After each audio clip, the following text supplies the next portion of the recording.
Only a fool would marry a pauper, Edmund Harrowby said, loud enough for the whole ballroom to hear, and the Duke of Dunmoor, standing unseen in the shadow of a marble column, felt something cold and precise turn over in his chest. He had not meant to attend the Fenwick assembly at all. Alaric, 7th Duke of Dunmoor, made a habit of arriving late to such things and leaving early, and of speaking to no one he was not obliged to speak to. But he had come tonight to satisfy a debt of manners to old Lord Fenwick, and now he stood half in darkness at the edge of the great room, watching a young man in an embroidered waistcoat break an engagement in the most public manner Alaric had ever witnessed. The young man was Harrowby, heir to a comfortable fortune, a face made for portraits and for very little else. And the woman before him stood very straight, in a gown that had been fashionable perhaps 4 seasons ago, its lace mended with a hand so careful the mend was nearly invisible, unless you knew to look. Alaric knew to look. He noticed such things the way other men notice the fall of cards. "You cannot mean this here," the young woman said. Her voice did not shake, though Alaric could see the cost of keeping it steady in the white knuckles of her gloved hand. "Edmund, whatever you must say to me, say it in private, for the sake of—" "For the sake of what?" Harrowby laughed, and the sound carried. Heads were turning now all along the room, fans lowering, conversations dying into that particular hush that gathers around cruelty the way crows gather around a fallen thing. "For the sake of your father's name. Your father is dead, Marian, and he left you nothing but debt and a leaking roof. I was fond of you. I will not pretend otherwise, but a man in my position cannot afford fondness. I need a wife with a dowry, not a wife I must rescue from her creditors. Marian."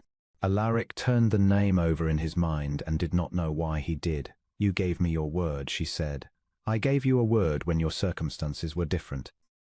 "Circumstances change." Harrowby's gaze flicked around the watching room, gathering his audience, and Alaric understood then that the cruelty was not incidental. It was a performance. The young fool wanted witnesses.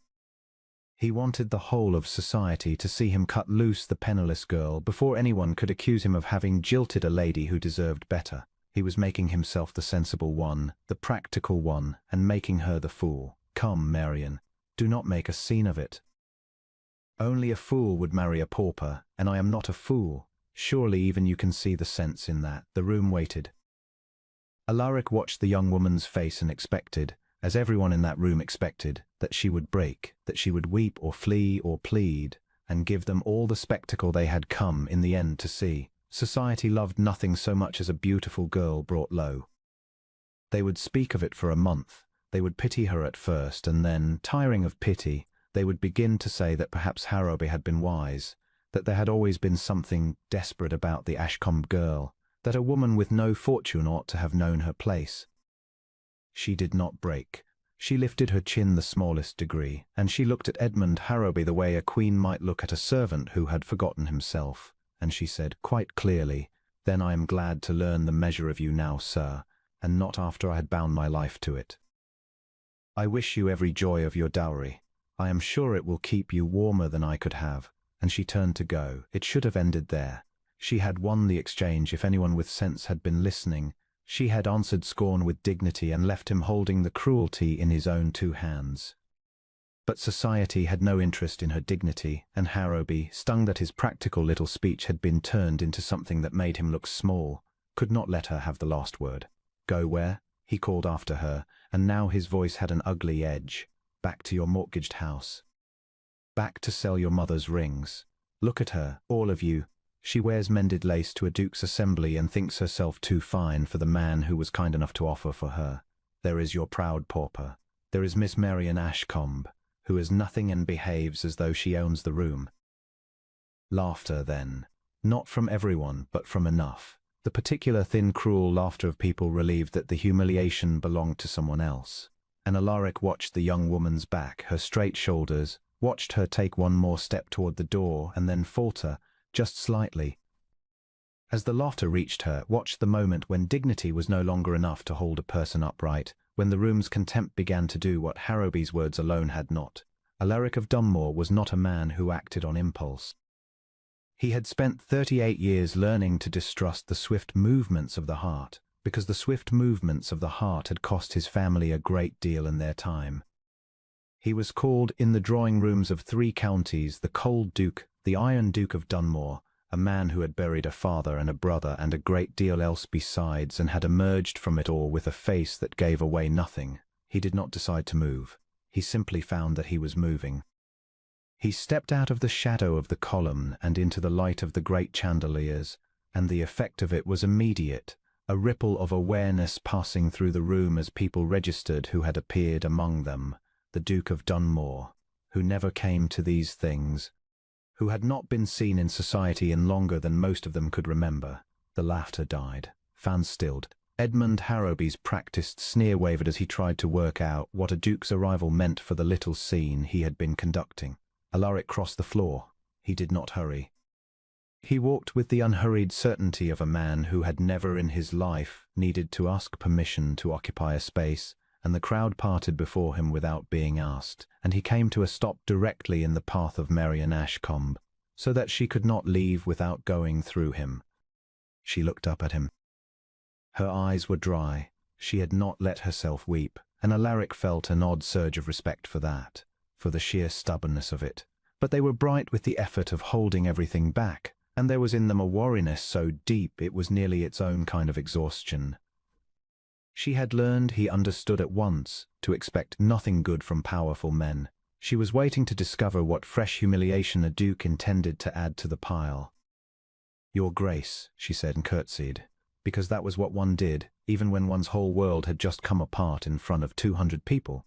"Miss Ashcombe," Alaric said. He had not known he knew her name until he said it. He must have caught it from Harrowby's mouth. But something in the saying of it aloud in the quiet room in his own low, steady voice made the young woman go very still, as though no one had spoken her name kindly in a long while, and she had forgotten what it sounded like. Alaric turned his head, unhurried, and looked at Edmund Harrowby. "You said," he remarked, in a voice that carried effortlessly to every corner of the silent room, "that only a fool would marry a pauper." Harrowby's throat worked. "Your Grace, it was a private matter." It did not sound private.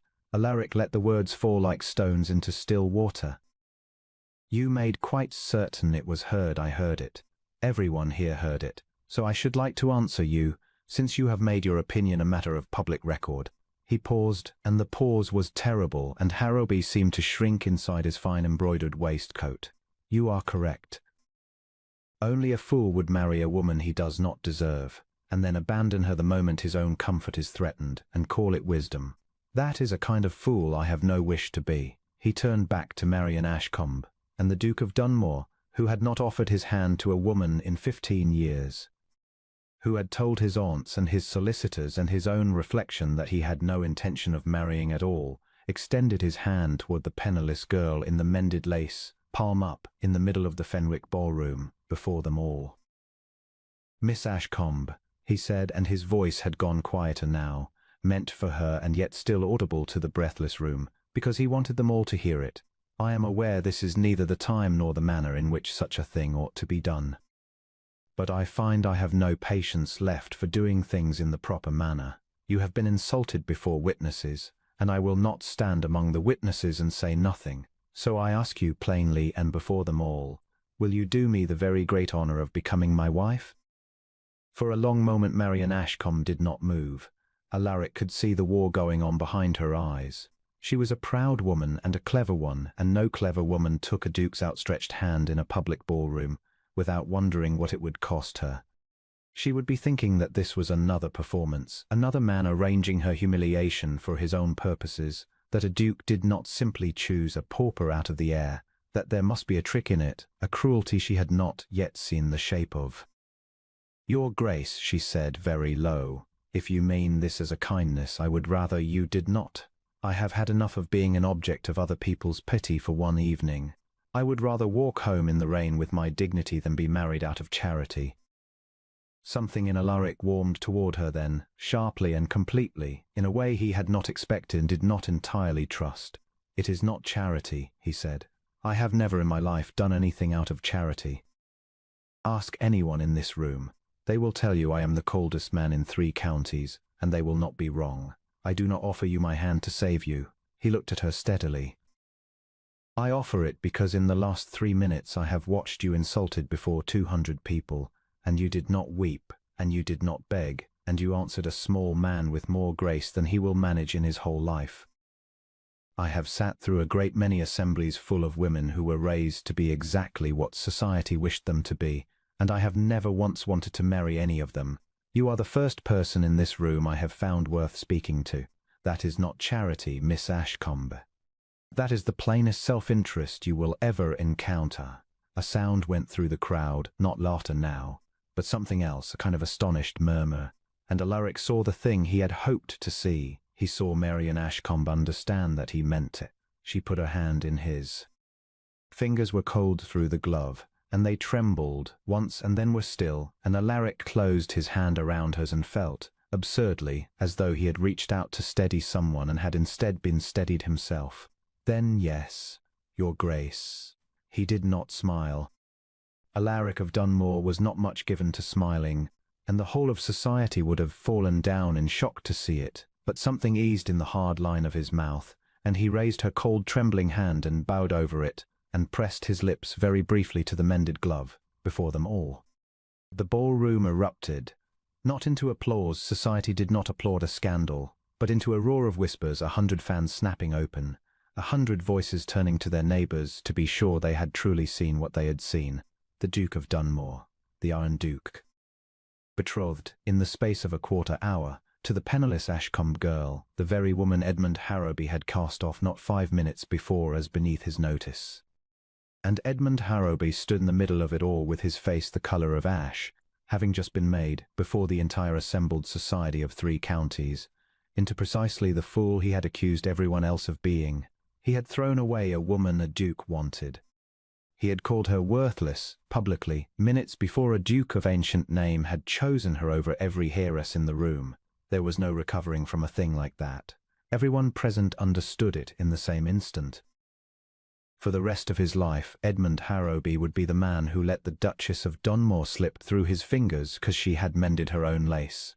Alaric looked at him once, briefly, without any particular heat. "You may go, Mr. Harrowby," he said, as one might dismiss a footman. "I imagine you have a great deal to think about." Harrowby went. He left the ballroom with the stiff, blind walk of a man who has just watched his whole future rearrange itself against him, and Alaric did not trouble to watch him go. He had already forgotten him. His attention had narrowed entirely to the woman whose hand was still in his, whose eyes were fixed on his face with an expression he could not read, disbelief and hope and terror all at once. The look of a person who has learned so thoroughly to expect the worst that a piece of unlooked-for good fortune arrives like a threat. "You need not look at me so," he said quietly, only for her. "I do not intend to change my mind." "Everyone changes their mind about me eventually, Your Grace," she said. It was not self-pity. It was only fact, spoken flatly the way one might report the weather. "Then I shall have to be the first who does not," said Alaric. "Come. I will take you home. This room has had quite enough of us both." He drew a hand through his arm and led her from the ballroom, and the crowd parted for them as it had parted for him alone before, only now every eye was on the woman at his side, the mended lace, the 4 seasons old gown, the straight proud back. And Alaric felt her spine straighten under all that attention, felt her decide, somewhere between the chandeliers and the door, that she would not let them see her flinch. He liked her the better for it. His carriage was among the finest in the county, all lacquer and dark leather, and the Dunmoor crest picked out in silver on the door, and when the footman handed Marian up into it she paused on the step and looked back at the great lit house. The faces crowded now at every window to watch the Duke of Dunmoor drive away with his impossible bride, and Alaric watched her look at them, and watched her turn away without expression, and settle herself in the corner of the seat with her hands folded in her lap as though she rode in dukes' carriages every evening of her life. They drove for some minutes in silence. The rain had begun in earnest, a soft steady drumming on the carriage roof, and the lamps of the town slid past the glass, gold and then dark, gold and then dark. "You may tell me now," Marian said at last, "why you truly did it. I would rather know. I have found it is always better to know the terms of a thing at the beginning." Alaric considered the question. He was not, by nature, a man who explained himself. But there was something in her steadiness that seemed to deserve an honest answer, and he found he wished to give her one. "My brother married for love," he said, "against the family's wishes, against every sensible objection. He married a woman with no fortune and no connection, a parson's daughter, because he could not imagine his life without her. My father never forgave it. He cut my brother off, refused his letters, refused to receive his wife, refused even to acknowledge the marriage. And then my brother died quite young of a fever, before any of it could be mended. And his wife died not 2 years after of grief and want, in a set of cheap rooms in a town I had never troubled to visit, because I too had done nothing, because I too had let my father's coldness stand for my own." He paused. The rain drummed on. "I have spent a great many years, Miss Ashcombe, being ashamed of the man I was on that occasion. Tonight I stood in a ballroom and watched a small man cast off a good woman for want of money, and watched a room full of people prepare to enjoy it, and I found I could not be that man again. So I stepped forward. That is the whole of it. It is not a romance. It is only that I have failed a woman before badly, and I did not intend to do it twice." Marian was quiet for a long moment. When he glanced at her in the sliding lamplight, he saw that her eyes were wet at last, not from her own grief, he understood, but from his. "That is a very sad reason to marry a stranger," she said softly. "It is the truest reason I have," Alaric answered. "And I have found that true reasons wear better than pretty ones." The carriage slowed. They had reached the Ashcombe house, a narrow, sensible-looking place on the edge of the town, respectable once and now visibly struggling, the paint gone grey, one of the upper shutters hanging crooked, a look of genteel exhaustion about the whole of it. Marian looked at it through the glass, and Alaric saw her brace herself, saw her prepare for him to see it, to judge it, to think less of her for it. "It is not much," she said before he could speak, the words coming out too quickly. "My father was not a man of business. He was a kind man and a foolish one, and he loved me, and he left me a great deal of debt in this house, and I have kept the house as long as I could, but I think—" She stopped. "I think I would have lost it by the spring. Edmund knew that. It is why he chose tonight to be rid of me. He did not wish to be married to a woman without even a house to her name." "Then Edmund Harrowby is exactly the fool he called others," Alaric said. "Miss Ashcombe, I own 11 houses, and I have never once been happy in any of them. You have kept a difficult house alone, in mourning, in debt, and you have kept your back straight while a room full of people laughed at you.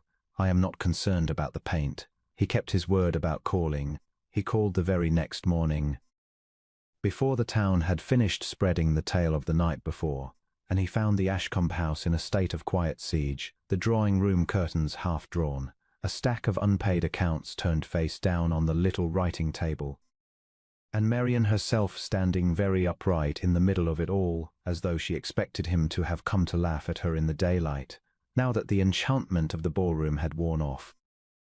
"You look surprised to see me," Alaric observed, handing his hat and gloves to the single elderly servant who kept the house. "I confess I am," Marian said. "I lay awake half the night certain that a footman would arrive this morning with a note, some polite retraction, regret, and a small sum, and a request that I speak of it to no one. You thought I would pay you to forget I had asked you. Men of your position generally arrange their mistakes so quietly," she said. "I did not think you would be an exception. I hope you will forgive me for it. I have been given a great many reasons to expect the worst." Alaric did not take offence. He rather admired the plainness of it. He sat uninvited, in the shabby drawing-room, in a chair whose upholstery had been mended as carefully as her lace, and he looked at her until she sat too. "I do not make mistakes I need to arrange quietly afterward," he said. "I have made 2 great mistakes in my life, and I have spent years living with the consequences of both, and I have learned from them the only lesson worth learning, which is to decide slowly, and then not to unpick the decision afterward out of cowardice. I decided last night. I have not changed my mind in the night, and I shall not change it now. Now, you have a stack of accounts turned face down on that table, and you turned them down when I came in, and I would like you to turn them back over." Marian's chin came up. "Those are my affairs, Your Grace." "They are about to be mine," he said, not unkindly. "You objected last night to being married out of charity, and I honoured the objection, Because you were right, charity is a poor foundation for anything. But we are to be husband and wife, and a wife's debts are her husband's, and I would rather begin honestly than have you hide the state of things from me out of pride. I have had enough of pride. My father was the proudest man in England, and it killed my brother. Turn them over. For a long moment she did not move. Then, slowly, with the air of a woman bearing a wound, she turned the accounts face up and pushed them across the little table toward him, and Alaric read them in silence. The butcher, the coal merchant, the mortgage on the house. The small persistent depths of a household kept going on hope and mending, and he saw in them the whole shape of the last 2 years of her life, the thousand small economies, the long quiet fight to keep one narrow house from sinking, and he felt his opinion of Edmund Harrowby, which had already been very low, descend somewhere below the level of the floor. "You have carried this alone," he said at last. "There was no one to carry it with me. There is now." He set the papers down. "These will be settled by the end of the week. Not as charity, as the ordinary business of a marriage, which is the joining of two people's whole lives, the debts along with the rest. You need never turn a paper face down in front of me again. Do you understand me, Miss Ashcombe? Not the debts, and not anything else. I did not choose a woman to hide things from me. I have had a house full of silence for 15 years, and I want no more of it." Something in Marian's carefully held composure cracked, just slightly, and she looked down at her folded hands, and when she spoke her voice was not quite steady. "You are being very kind to me," she said, "and I do not know how to bear it. I know how to bear cruelty, your grace. I have had a great deal of practice. I do not know at all how to bear this." "Then we shall both be learning something," Alaric said, "for I do not know how to be kind. I am told I have no talent for it whatsoever. We shall have to be patient with each other while we teach ourselves." She laughed, the small sound he had wanted to hear again, and it undid something in his chest to hear it, and she wiped her eyes with the back of one hand, quite without ceremony, and looked up at him, and for the first time the wariness in her face was not there. In its place was something Alaric had no name for, but which warmed him from across the shabby little room like a fire. He called the next day, and the next. He came at first, he told himself, out of duty. A man ought to know the woman he was to marry. But the duty won very quickly, and what remained was something else, something he had not felt in so long he had trouble recognizing it. He simply wished to be where she was. He found excuses. He brought her a book he thought she might like and discovered she had read it twice already and disagreed with half of it, and they argued about it for the better part of an hour, and Alaric drove home afterward and realized with something like alarm that he had enjoyed himself. He walked with her in the small neglected garden behind the house and listened to her name the plants her father had planted, and heard in the naming how much she had loved the foolish, kind man who had left her nothing but debt, and understood that she was a woman who loved fiercely and without stint and had simply been given, thus far, very little worth the loving. He resolved to become worth it.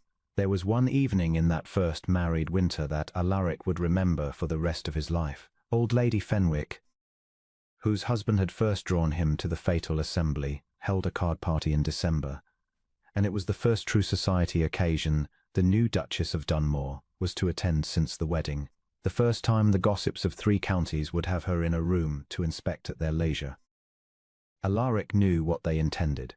He had lived among these people all his life, and he knew precisely how they meant to test her, with 100 small cruelties dressed as courtesy, with pointed inquiries after her family, with the studied astonishment of women who wished her to feel every inch the pauper who had married above herself. He had half a mind to refuse the invitation, but Marian would not hear of it. "If I hide from them now," she said, drawing on her gloves. Good gloves, new gloves, though Alaric noticed she still kept the old mended pair in a drawer, and never said why, and he never asked.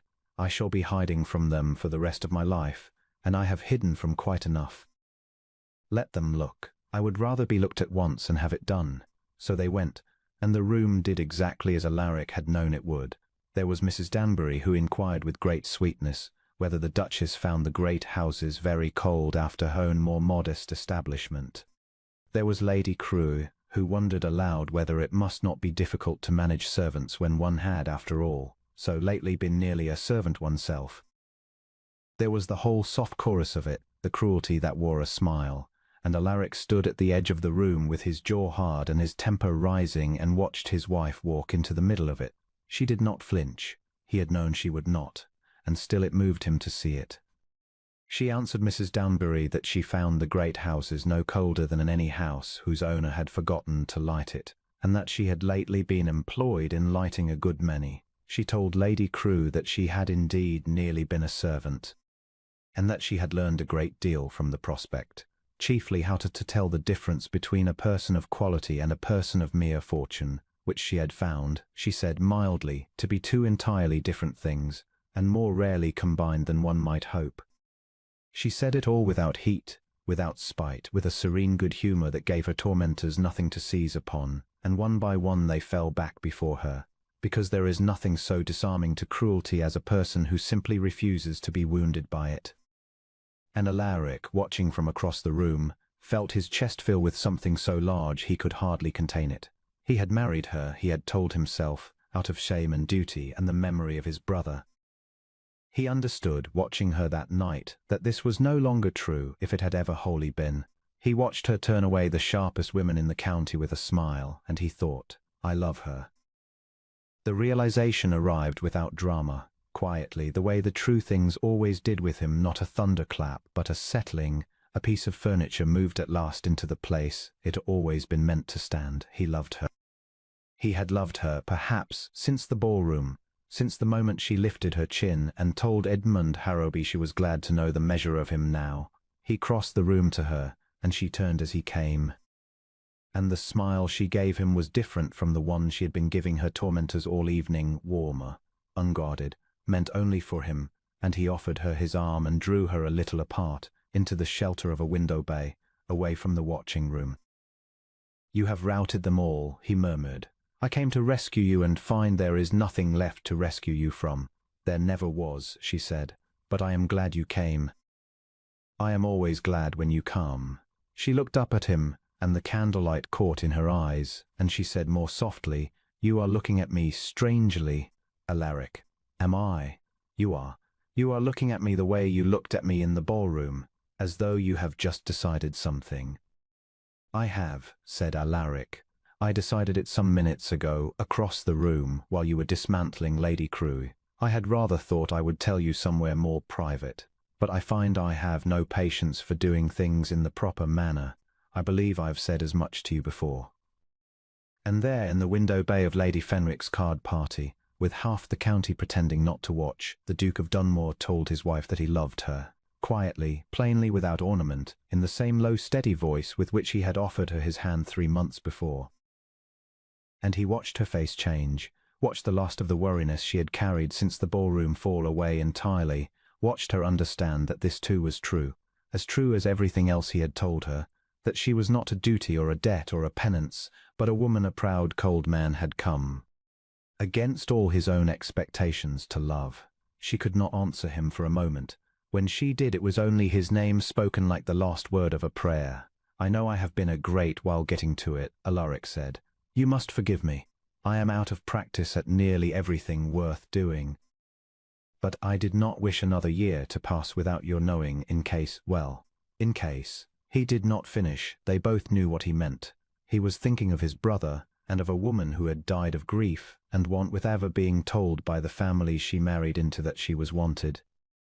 And Marian understood, and reached up and laid her gloved hand against his hard cheek, there in front of everyone, and did not care in the least who saw. They drove home through the snow with her head on his shoulder, and neither of them spoke, because there was no longer any need. A small sound escaped her, half a laugh, half something else, and she pressed her gloved fingers briefly to her lips, and Alaric found that he wanted, quite badly, to make her make that sound again. He handed her down himself into the rain, and walked her to her own door under the shelter of his coat, and at the threshold she turned to him, and for the first time all evening she did not look weary. She looked instead as though she were seeing him, truly seeing him, the man and not the title, the way he had looked at her across the ballroom and seen a person and not a scandal. Your Grace, she said. Alaric, his given name, offered like a gift, testing the shape of it. I do not know what sort of marriage this is to be. I do not know if you will grow to regret it, or if I will only ever be the woman you rescued out of shame. But I want you to know that whatever it is, I will be honest in it. You have had a great deal of dishonesty tonight, from a man who gave you his word and broke it. You will not have it from me. That is all I have to offer you. I have no dowry and no connections and no fine things, but I have that, and I will give it to you gladly. Alaric looked at her for a long moment in the rain and the lamplight, and he thought that in 15 years no one had offered him anything without wanting something larger in return. He said, "Is worth a great deal more than a dowry. Good night, Miss Ashcombe. I will call tomorrow, and every day after, until you are tired of me. I suspect it will take some time." They were married 3 weeks later, in the small stone church of the Dunmoor estate, with none of the society that had watched the betrothal in attendance. Alaric had made certain of that. He had no wish to give the gossips a second performance. He married her quietly, in the morning light, with a handful of servants and the parson to see it, and Marian wore a gown of pale grey silk that he had ordered made for her, and that fit her as though it had grown on her. And she carried white roses from the Dunmoor gardens, and when she came up the aisle toward him, Alaric found that the coldness he had worn for 15 years like a suit of armour did not seem to fit him any more. The gossips, of course, did not fall silent so easily. There were those who said the Duke of Dunmoor had gone mad. There were those who said the Ashcombe girl had trapped him with some artful scheme, though no one could ever say quite what the scheme had been. There were those, chiefly Edmund Harrowby's remaining friends, who put it about that the marriage would not last the year, that a duke would tire of a penniless wife, that the whole thing had been a caprice. They were wrong. It became known in the drawing-rooms of 3 counties that the Iron Duke of Dunmoor had thawed, that he had begun to attend assemblies again, always with his Duchess on his arm, and that he watched her across every room with an expression no one had ever seen on his face before. That the Dunmoor estate, which had been shut and grey and half in mourning for years, had thrown open its shutters, that there were flowers in the great hall again, that the Duchess had reopened the school in the village, that the old Duke had let fall into ruin, that she knew the name of every tenant's family and the state of every leaking roof, and that she had a gift, everyone agreed, for making a person feel seen, as though she remembered, from her own hard years, exactly what it was to be overlooked, and had resolved that no one under her care would ever feel it again. And Alaric watched her do it, month after month, and understood more clearly with each passing week that he had not, in fact, rescued her at all. She had needed no rescuing. She had needed only for one person of consequence to look at her and see what was there, and having been seen, she had unfolded into exactly the woman he had glimpsed for a moment in a ballroom, and kind, and unbreakable, and worth more than every heiress who had ever been paraded before him.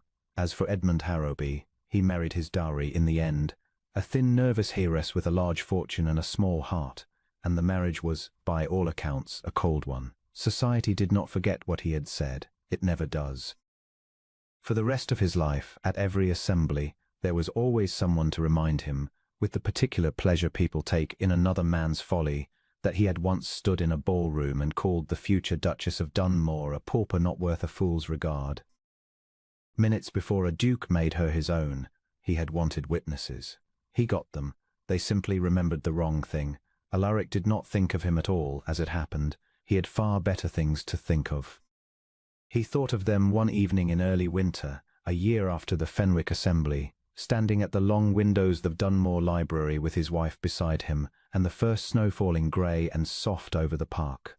Marian had a letter in her hand, some small matter of the village school, and she was frowning over it in the firelight in a way he had grown to love, and Alaric watched the firelight move on her face, and thought that he had spent 38 years being told that he was a cold man, and that he had believed it, and that it had never once been true. He had only been waiting, without knowing it, for a reason to be otherwise. "You are staring at me, your grace," Marian said, without looking up from her letter. "I am," said Alaric. "I intend to go on doing it. You may consider it one of the terms of the marriage." She looked up then and smiled at him, the whole, unguarded smile that she had never once shown that watching ballroom, that she showed only to him, in rooms with no one else in them, and set the letter down, and came to stand beside him at the window, and he put his arm around her and drew her in against his side. And they stood together and watched the snow come down over the land that was hers now as much as his. "Do you know," she said quietly after a while, "I have never once thanked you. Not properly. For the ballroom, for stepping out of that shadow. You need not," Alaric said. "You have thanked me every day since, in ways you do not even notice. And in any case, you have the whole of it backward." He looked down at her. "I did not save you, Marian. I have known that for months and been too proud to say it.